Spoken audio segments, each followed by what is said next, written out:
നമസ്കാരം. അമേരിക്കൻ സേന വെനസ്വേലയിൽ കടന്നു കയറി വെനസ്വേലിയൻ പ്രസിഡന്റിനെയും ഭാര്യയും തട്ടിക്കൊണ്ടുപോയതിൽ ഏറ്റവും അധികം വേദനിക്കുന്നത് നമ്മുടെ നാട്ടിലെ CPM-കാരാണ്. പിണറായിക്ക് വേദനയുണ്ടോ എന്ന് എനിക്ക് ഉറപ്പില്ല. കാരണം പിണറായിക്ക് അമേരിക്കയ്ക്കെതിരെ പറയാനുള്ള നട്ടെല്ലൊന്നുമില്ല. അമേരിക്കയിലേക്ക് ചികിത്സയ്ക്ക് പോകേണ്ടതാണ്. മാത്രമല്ല, ഇവിടെ കൈവിട്ടു പോയാൽ അമേരിക്കയിലേക്ക് താമസം മാറ്റാൻ പദ്ധതി ഉണ്ടേ എന്ന് ചില ശത്രുക്കൾ പറഞ്ഞു നടക്കുന്നുമുണ്ട്. അതുകൊണ്ട് പിണറായി പ്രത്യക്ഷത്തിൽ അമേരിക്കയ്ക്കെതിരെ രംഗത്ത് വരാൻ സാധ്യതയില്ല. പക്ഷേ CPIM നേതാക്കൾ, പ്രത്യേകിച്ച് DYFI, SFI നേതാക്കൾ വലിയ വായിൽ ബഹളം വയ്ക്കുന്നുണ്ട്. കഴിഞ്ഞ ദിവസം പിടികിട്ടാത്ത ഭാഷയിൽ ഷിജു ഖാൻ ഒരു സങ്കട കവിത ചൊല്ലുന്നത് കേട്ടു. നാടുനീളെ പന്തം കൊടുത്ത് പ്രകടനമാണ്, അമേരിക്കൻ സാമ്രാജ്യത്വം തുലയട്ടെ എന്ന തരത്തിൽ പ്രചരണം നടന്നുകൊണ്ടിരിക്കുന്നു. DYFI-ക്കാരുടെയും SFI-ക്കാരുടെയും സമരം കണ്ടിട്ട് ട്രംപ് പേടിച്ചിരിക്കുന്നു എന്ന വാർത്തകളും നമ്മുടെ സോഷ്യൽ മീഡിയയിൽ വരുന്നുമുണ്ട്. ഫലസ്തീൻ്റെ കാര്യം പറയേണ്ടതേയില്ല. ദിവസവും ഫലസ്തീനെക്കുറിച്ചുള്ള കണ്ണീർ കഥകളിൽ നമ്മുടെ പത്രങ്ങൾ വന്നുകൊണ്ടിരിക്കും. ഹമാസ് എന്ന ഭീകര സംഘടന ഉണ്ടാക്കുന്ന പൊല്ലാപ്പാണ് എന്ന് പറയാൻ നമുക്ക് ധൈര്യമില്ല. ഫലസ്തീന് വേണ്ടി കണ്ണീരൊഴുക്കുന്ന മനുഷ്യരുടെ എണ്ണം, അവിടെ ഭാവിയിൽ വളർന്നു വരേണ്ട എഞ്ചിനീയർമാരും ഡോക്ടർമാരും ഒക്കെ കൊല്ലപ്പെടുന്നതിൽ പൊട്ടിക്കരയുന്ന സാമൂഹ്യ സാംസ്കാരിക പ്രവർത്തകരുടെ കണ്ണുനീർ, ഇതൊക്കെ നമ്മൾ നിരന്തരം കണ്ടുകൊണ്ടിരിക്കുന്നു. എന്തിന് ഫലസ്തീനിലേക്കും വെനസ്വേലയിലേക്കും പോകണം? നമ്മുടെ രാജ്യത്ത് ഈ മഹാഭാരതത്തിൽ BJP-ക്കാരും സംഘപരിവാറുകാരും ന്യൂനപക്ഷങ്ങളെ തല്ലിക്കൊല്ലുന്നു. അവർക്ക് സ്വസ്ഥമായി ജീവിക്കാൻ കഴിയുന്ന സാഹചര്യമില്ല. ഇവിടെ വംശഹത്യക്ക് ഇരയാവുകയാണ് ന്യൂനപക്ഷങ്ങൾ എന്നാണ് ഇവർ പ്രചരിപ്പിക്കുന്നത്. ഈ വംശഹത്യക്ക് ഇരയാകുന്നവർ എങ്ങനെയാണ് ജനസംഖ്യാനുപാതത്തിൽ വർധന വരുത്തുന്നത് എന്നതൊന്നും ആരും ചോദിക്കരുത്. അങ്ങനെ നമ്മുടെ രാജ്യത്ത് പോലും വംശഹത്യകൾ നടക്കുന്നു എന്ന് പറഞ്ഞ് കരയുന്നവർ നമ്മുടെ തൊട്ടയൽപക്കത്തുള്ള ബംഗ്ലാദേശിൽ നമ്മുടെ സഹോദരങ്ങൾക്ക് സംഭവിക്കുന്നതിനെക്കുറിച്ച് മൗനം പാലിക്കുന്നു. ബംഗ്ലാദേശ് വാസ്തവത്തിൽ നമ്മുടെ രാജ്യത്തെ പല സംസ്ഥാനങ്ങളെക്കാൾ മെയിൻലാൻഡ് ഇന്ത്യയോട് ചേർന്ന് കിടക്കുന്നതാണ്. പശ്ചിമ ബംഗാളിന്റെ ഭാഗമായിരുന്നു. ബ്രിട്ടീഷുകാർ ഭരണ സൗകര്യത്തിന് വേണ്ടിയാണ് ബംഗാളിനെ വിഭജിച്ച് ഈസ്റ്റ് ബംഗാളും വെസ്റ്റ് ബംഗാളും ആക്കിയത്. ആ ഈസ്റ്റ് ബംഗാൾ രാജ്യം സ്വാതന്ത്ര്യാനന്തരം വിഭജിക്കപ്പെട്ടപ്പോൾ പാകിസ്ഥാന്റെ ഭാഗമായി. ഓർക്കണം, നമ്മുടെ ഭാരതത്തിന്റെ അകത്ത് പാകിസ്ഥാന്റെ ഒരു ഘടകം ഉണ്ടായിരുന്ന സാഹചര്യമാണ്. അക്കാലത്തെ ഭരണാധികാരികൾക്ക് വിവേകവും വിവരവും ഉണ്ടായിരുന്നത് കൊണ്ട് അവർ അതിനെ അങ്ങ് വിഭജിച്ച് വേറൊരു രാജ്യമാക്കി കൊടുത്തു. നമുക്കെന്തായാലും നഷ്ടപ്പെട്ടു. പക്ഷെ പാകിസ്ഥാന്റെ ഒരു അംശം നമ്മുടെ മണ്ണിന്റെ അകത്തിങ്ങനെ വേണ്ട എന്ന് തീരുമാനിച്ച് അതിനെ ഒരു സ്വതന്ത്ര രാജ്യമാക്കി കൊടുത്തു. ഒരേ രാജ്യമായിരുന്ന ഭാരതത്തിൽ സ്വസ്ഥമായി പരമ്പരാഗതമായി ജീവിച്ചിരുന്ന മനുഷ്യർക്ക് വിഭജനത്തിന് ശേഷം സ്വന്തം ജനിച്ച വീടും നാടും ഭൂമിയും സ്വത്തുമൊക്കെ ഉപേക്ഷിച്ച് ഭാരതത്തിലേക്ക് വരേണ്ടി വന്നു. എന്തു സംഭവിച്ചാലും ഞാൻ എൻ്റെ ജനിച്ച മണ്ണിൽ, എൻ്റെ ഭൂമിയിൽ, എൻ്റെ വീട്ടിൽ ജീവിക്കുമെന്ന് കരുതിയ കുറച്ചു പേർ മാത്രം ആ രാജ്യങ്ങളിൽ തുടർന്നു. പാകിസ്ഥാനിലും ബംഗ്ലാദേശിലും തുടർന്ന ഇത്തരം ന്യൂനപക്ഷങ്ങൾ കാലഹരണപ്പെട്ടുകൊണ്ടിരിക്കുന്നു. പാകിസ്ഥാനിൽ ഹിന്ദുവും ക്രിസ്ത്യാനിയും സിഖുകാരും ഒക്കെ ഇപ്പോൾ പേരിന് പോലുമില്ല. പക്ഷെ ബംഗ്ലാദേശിൽ സ്ഥിതി ഭേദമായിരുന്നു. കാരണം ബംഗ്ലാദേശ് ഇന്ത്യയെ ആശ്രയിച്ചായിരുന്നു മുമ്പോട്ട് പോയിക്കൊണ്ടിരുന്നത്. പാകിസ്ഥാൻ എന്നത് ഭീകര രാഷ്ട്രമാണെന്ന് തിരിച്ചറിഞ്ഞ് മുസ്ലിം ഭൂരിപക്ഷം ബംഗ്ലാദേശ് ഇന്ത്യയുടെ ഒരു ഭാഗമായി തന്നെ മുമ്പോട്ട് പോയി. ബംഗ്ലാദേശിനെ പ്രതിസന്ധികളിൽ സംരക്ഷിച്ചത് നമ്മളായിരുന്നു. അതുകൊണ്ട് തികച്ചും സെക്യുലറായ ബംഗ്ലാദേശിലെ ഭരണാധികാരികൾ ആ രാജ്യത്തെ ന്യൂനപക്ഷങ്ങളെ സംരക്ഷിച്ചു പോന്നു. നിർഭാഗ്യകരമായ ചില സംഭവങ്ങളുടെ ഭാഗമായി ബംഗ്ലാദേശിന്റെ ഭരണം ഇസ്ലാമിക മത തീവ്രവാദികളുടെ കൈകളിൽ എത്തിയിരിക്കുന്നു. ജമാഅത്ത് ഇസ്ലാമിയെ പോലുള്ള ഇസ്ലാമിക ലോകം സ്വപ്നം കാണുന്നവരാണ് ഇപ്പോൾ ബംഗ്ലാദേശിനെ നിയന്ത്രിക്കുന്നത്. അതുകൊണ്ട് എന്തുണ്ടായി? പാകിസ്ഥാനിൽ നേരത്തെ സംഭവിച്ചതുപോലെ ബംഗ്ലാദേശിലെ ഹിന്ദു ന്യൂനപക്ഷങ്ങളെ ഓടിച്ചിട്ട് തല്ലിക്കൊല്ലുന്നു. എത്ര പേരാണ് കൂട്ടക്കുരുതിക്കിരയായതെന്ന് കൃത്യമായ കണക്ക് പോലുമില്ല. സ്ത്രീകളെ കെട്ടിയിട്ട് ബലാത്സംഗം ചെയ്യുന്നു. ഹിന്ദുക്കളുടെ സ്വത്തുക്കളും അവരുടെ ഭൂമിയും അവരുടെ അവകാശങ്ങളും പിടിച്ചെടുക്കുന്നു. അവരുടെ പെൺമക്കളെ പിച്ചു ചീന്തുന്നു. പുരുഷന്മാരെ വെടിവെച്ചും വെട്ടിയും ആൾക്കൂട്ടം ആക്രമിച്ചും കൊലപ്പെടുത്തുന്നു. ആരും കണ്ണീരൊഴുക്കുന്നില്ല, ആരും സങ്കടപ്പെടുന്നില്ല, ആരും പ്രതിഷേധിക്കുന്നില്ല. വെനസ്വേലയ്ക്ക് വേണ്ടിയും ഹമാസിന് വേണ്ടിയും കണ്ണീരൊഴുക്കുന്നവർ ബംഗ്ലാദേശിലേക്ക് നോക്കാന് കൂട്ടാക്കുന്നില്ല. എത്ര ഭയാനകമായ അവസ്ഥയാണ്! ഇക്കഴിഞ്ഞ ഒരാഴ്ചയ്ക്കുള്ളിൽ അനേകം ആക്രമണങ്ങൾ ഉണ്ടാവുന്നു. അനേകം സ്ത്രീകൾ ബലാത്സംഗത്തിനിരയാകുന്നു. 7ഓളം പേർ കൊല്ലപ്പെടുന്നു. എല്ലാവരും തന്നെ ഹിന്ദുക്കളാണ്. കൊല്ലപ്പെട്ടവരിൽ പലരും ബംഗ്ലാദേശിൽ കോർണർ ഷോപ്പുകളും മറ്റും നടത്തുന്നവരാണ്. പക്ഷെ അവരെ തെരഞ്ഞുപിടിച്ച് മതത്തിൻ്റെ പേരിൽ ചുട്ടുകൊല്ലുകയാണ് ബംഗ്ലാദേശിലെ മതഭ്രാന്തന്മാർ. കഴിഞ്ഞ 24 മണിക്കൂറിനിടയിൽ 2 ഹിന്ദുക്കളാണ് ബംഗ്ലാദേശിൽ കൊല്ലപ്പെട്ടത്. ജഷോർ ജില്ലയിൽ താമസിച്ചിരുന്ന റാണ പ്രതാപ് എന്ന 45-കാരനെ അജ്ഞാതർ വന്ന് വെടിവെച്ചു കൊന്നു. അതിനുശേഷമാണ് നാർസിംഗ് ജില്ലയിൽ ശരത് മണി ചക്രവർത്തി എന്നയാളെ ആൾക്കൂട്ടം ഉപദ്രവിച്ചു കൊല്ലുന്നത്. ഡിസംബർ 18-ന് അമൃത് മൊണ്ടൽ എന്ന 30-കാരനെ രാജ്ബാരി ഗ്രാമത്തിൽ വെച്ച് ആൾക്കൂട്ടം തല്ലിക്കുന്നതിന്റെ ദൃശ്യങ്ങൾ നമ്മുടെയൊക്കെ ഉറക്കം കെടുത്തിയതാണ്. അതിനു മുൻപ് ദീപു ചന്ദ്രദാസ് എന്ന ഒരു ടെക്സ്റ്റൈൽ ഷോപ്പിലെ ജീവനക്കാരനെ ആൾക്കൂട്ടം അതിക്രൂരമായി തല്ലിക്കൊന്ന് മരത്തിൽ കെട്ടിയിട്ട് വീണ്ടും അവരുടെ പക തീർത്ത് കത്തിച്ചു കളയുന്നത് നമ്മൾ കണ്ടു. മതനിന്ദ ആരോപിച്ചായിരുന്നു. ഡിസംബർ 30 മൈമൻ സിംഗ് ജില്ലയിൽ തുണി ഫാക്ടറിയിലെ സുരക്ഷാ ജീവനക്കാരനായ ബജേന്ദ്ര ബിശ്വാസ് എന്ന 42 വയസ്സുകാരനെയും ആൾക്കൂട്ടം തല്ലിക്കൊന്നു. 31 ഖോഗോൺ ചന്ദ്ര എന്നയാൾക്കായിരുന്നു മരണശിക്ഷ.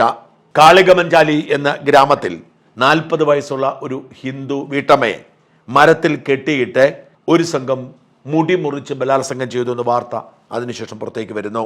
ഒരു 2 നില വീട് അവർ വില കൊടുത്ത് വാങ്ങിയിരുന്നു. ആ വീടിന്റെ അവകാശം ഉന്നയിച്ചുകൊണ്ടുള്ള തർക്കമാണ് ക്രൂരമായ ബലാത്സംഗത്തിലേക്ക് നയിച്ചത്. സത്യത്തിൽ ബംഗ്ലാദേശിൽ നിന്ന് കേൾക്കുന്ന ഇത്തരം കണ്ണീർ കഥകൾ ഹിന്ദുത്വ വിശ്വാസികൾക്കുള്ളിൽ ഉണ്ടാക്കുന്നത് വല്ലാത്ത ഒരു ഒറ്റപ്പെടലും വേദനയുമാണ്. പല ജാതികളായി തിരിഞ്ഞിരിക്കുന്ന ഹിന്ദു വിശ്വാസികൾ പരസ്പരം ഒരുമിച്ച് ഹിന്ദു ഐഡന്റിറ്റി നിലനിർത്തി അവരുടെ സാംസ്കാരിക ഉയർത്തെഴുന്നേൽപ്പിന് വേണ്ടി പരിശ്രമിക്കുന്നില്ല. അതിനുവേണ്ടി മോദി ഗവൺമെന്റിനോ RSSനോ പോലും സാധിക്കുന്നില്ല. കാരണം മറ്റ് സംഘടിത മതങ്ങൾക്കുള്ളതുപോലെ ഒരു ഹിന്ദു ബ്രദർഹുഡ് ഇല്ല എന്ന് പറയുകയാണ് അരുൺ സോമനാഥൻ അദ്ദേഹത്തിന്റെ വൈകാരിക കുറിപ്പിലേക്ക്. വളരെ കഷ്ടമാണ് ബംഗ്ലാദേശിലെ ന്യൂനപക്ഷ ഹിന്ദുക്കളുടെ അവസ്ഥ.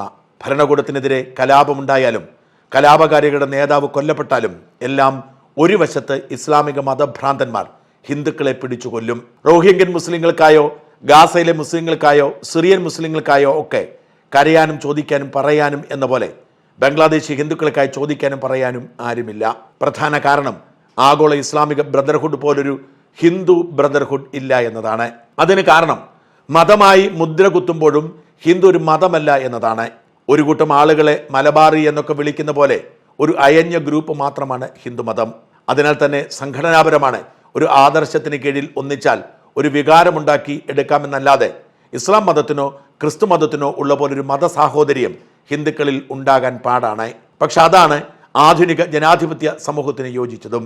എന്നാൽ ഇസ്ലാം പോലെയുള്ള സംഘടിത മതങ്ങൾ ഭൂരിപക്ഷമാകുന്നിടത്ത് ജനാധിപത്യം അട്ടിമറിക്കപ്പെടുന്നത് കൊണ്ടാണ് നിലനിൽപ്പിനായി അസംഘടിത ഹിന്ദുക്കൾ സാംസ്കാരിക ദേശീയതയ്ക്ക് കീഴിൽ സംഘടിക്കണമെന്ന് പറയുന്നത്.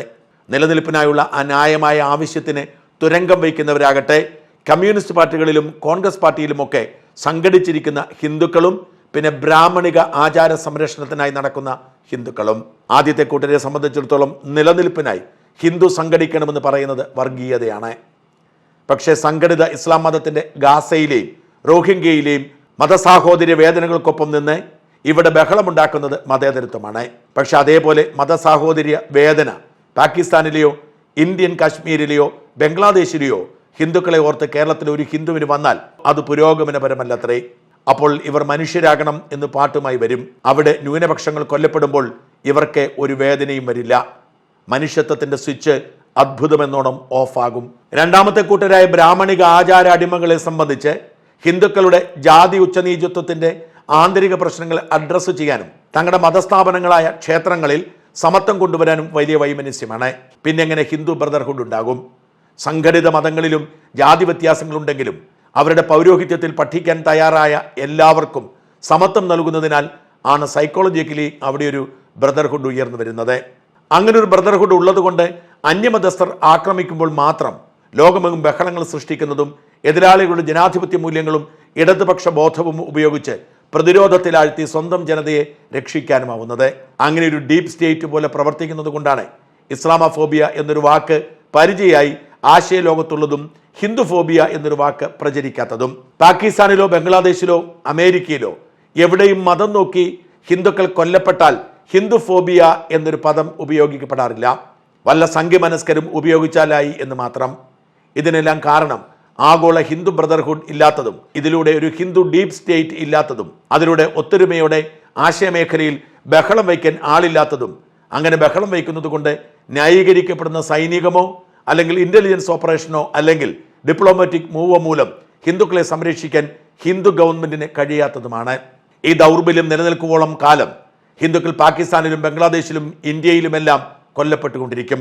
ബംഗാളിലെ ഹിന്ദു സവർണ കമ്മ്യൂണിസ്റ്റുകൾ പണ്ട് ബംഗ്ലാദേശിൽ നിന്ന് ഇസ്ലാമിക പീഡനം മൂലം ഓടിവന്ന് ദളിത് ഹിന്ദുക്കളെ സുന്ദർബനിൽ വെച്ച് കൂട്ടക്കൊല ചെയ്തു. വർഷങ്ങളോളം പുറം ലോകം അതറിഞ്ഞില്ല. ഹിന്ദു ബ്രദർഹുഡ് ഉയർത്തിപ്പിടിക്കുന്ന സംഘപരിവാറിന് പോലും ഇന്ത്യക്കാരന്റെ സൈക്കോളജിയിൽ ഈ സംഭവം ശക്തിയുക്തം രേഖപ്പെടുത്താൻ കഴിഞ്ഞില്ല. ഇടതുബോധത്തിൽ പ്രവർത്തിക്കുന്ന ഒരു ഹിന്ദു ബ്രദർഹുഡ് ഇന്റലിജൻസ് ഇവിടെ ഇല്ലാത്തതിന്റെ പ്രശ്നമാണിത്. നമുക്ക് UP-യിൽ ആൾക്കൂട്ട കൊലപാതകത്തിൽ കൊല്ലപ്പെട്ട മുഹമ്മദ് അഖ്ലാഖിനെ അറിയാം. പക്ഷേ കേരളത്തിൽ അതിനു മുൻപും അതിനുശേഷവും ആൾക്കൂട്ട ആക്രമണത്തിൽ കൊല്ലപ്പെട്ട അനേകം ഹിന്ദുക്കളായ അന്യസംസ്ഥാന തൊഴിലാളികളെ അറിയില്ല. ഹിന്ദുക്കളും മുസ്ലിങ്ങളും ക്രിസ്ത്യാനികളും എല്ലാം ചേർന്ന് ഇവിടെ അവരെ കൊല്ലുന്നു. ഒട്ടും ബഹളമുണ്ടാകുന്നില്ല. കാരണം ഇടത് ശൈലിയിൽ നോയിസ്റ്റ് ഉണ്ടാക്കി പ്രവർത്തിക്കുന്ന ഒരു ഹിന്ദു ഇന്റലിജൻസ് വിങ് ഈ രാജ്യത്തെന്നല്ല ലോകത്തെങ്ങുമില്ല. ഉള്ളത് വലത് ആവേശ കമ്മിറ്റിക്കാർ മാത്രമാണ്. അവർക്ക് ലോക്കലൈസ്ഡ് പ്രശ്നങ്ങളായിരിക്കും ഫോക്കസ്. പ്രശ്നങ്ങളിൽ നിന്ന് പ്രശ്നങ്ങളിലേക്ക് ചാടിക്കൊണ്ടുമിരിക്കും. ഒട്ടും സംഘടിതമോ ഫോക്കസ്ഡോ ആയിരിക്കില്ല. അതുകൊണ്ട് തന്നെ ഇസ്ലാമോ ഇടത് ഹിന്ദുത്വവാദികളെ വളരെ എളുപ്പം വില്ലനൈസ് ചെയ്യാൻ സാധിക്കുന്നു. സമൂഹത്തിൽ ഹിന്ദുക്കൾ ചെയ്യുന്ന ക്രൈമുകളുടെ എല്ലാം ഉത്തരവാദിത്വം സംഘികളുടെ തലയിൽ ഇടുന്നത് അങ്ങനെയാണ്. ഈ അടിസ്ഥാന ദൗർബല്യം പരിഹരിക്കാതെ നമുക്ക് വെറുതെ ഒറ്റപ്പെട്ട കരച്ചിൽ കൊണ്ട് മാത്രം പാകിസ്ഥാനിലോ ബംഗ്ലാദേശിലോ ഇനിയുള്ള ഹിന്ദുക്കളെ സംരക്ഷിക്കാനുമാവില്ല. ഇന്ത്യയിലെ ഹിന്ദുക്കളുടെ നിലനിൽപ്പിനെ സഹായിക്കാനുമാവില്ല. ഇപ്പോൾ ഉണ്ടെന്ന തോന്നലൊക്കെ കേന്ദ്രത്തിൽ BJP അധികാരത്തിൽ ഇരിക്കുന്നത് കൊണ്ട് മാത്രം വരുന്ന ഫീൽ ഗുഡ് മാത്രമാണ്. ട്വിറ്ററിൽ അഥവാ ഇന്നത്തെ എക്സിൽ ഒരു വലിയ ശക്തിയായിരുന്നിട്ട് പോലും ഒരു ഹിന്ദുത്വ മിഷനറിയുടെ ഭാഗമല്ലാത്തത് കൊണ്ടാണ് ബംഗാൾ ഇലക്ഷനിൽ തോറ്റ BJPക്കാരെ മമതയുടെ ഗുണ്ടകൾ കൊന്നു തള്ളിയതിനെ പ്രതിരോധിക്കാൻ പോലും അന്നത്തെ ആശയ സമരത്തിന് സാധിക്കാഞ്ഞത്. ഇന്ത്യയിൽ അധികാരമുണ്ടായിട്ടും ഇന്ത്യയിലും പുറത്തുമെല്ലാം ഹിന്ദുക്കൾ മതബോധം മൂലം കൊല്ലപ്പെടുന്നത് ഹിന്ദു ബ്രദർഹുഡിൽ ഒരൊറ്റ മിഷനറിയായി അത് മാറാഞ്ഞിട്ടാണ്. വീണ്ടും പറയുന്നു, ജനാധിപത്യ സുരഭിലമായ ഒരു സമൂഹത്തിൽ ഇങ്ങനെ സംഘടിക്കേണ്ട യാതൊരു ആവശ്യവുമില്ല. ദൗർഭാഗ്യവശാൽ നമ്മുടെ സമൂഹത്തിൽ സംഘടിത മതങ്ങൾ ജനാധിപത്യത്തെ വരുതിയിലാക്കി അസംഘടിതരായ ഹിന്ദുക്കൾക്കെതിരെ നറേറ്റീവ് സൃഷ്ടിച്ചിരിക്കുകയാണ്. അതിനെ ഫലപ്രദമായി തടുക്കുവാൻ ജാതി ഉച്ചനീചിത്വം മൂലം ആന്തരിക പ്രശ്നങ്ങളിൽപ്പെട്ട ഹിന്ദുക്കൾക്ക് സാധിക്കുന്നില്ല. അതിനാൽ സമത്വത്തിൽ ഊന്നിയ ഒരു ബ്രദർഹുഡിനെ ഹിന്ദുത്വ സംഘടനകൾ ചിന്തിക്കണം. ബംഗ്ലാദേശ് അതിനൊരു കണ്ണാടിയാണ്.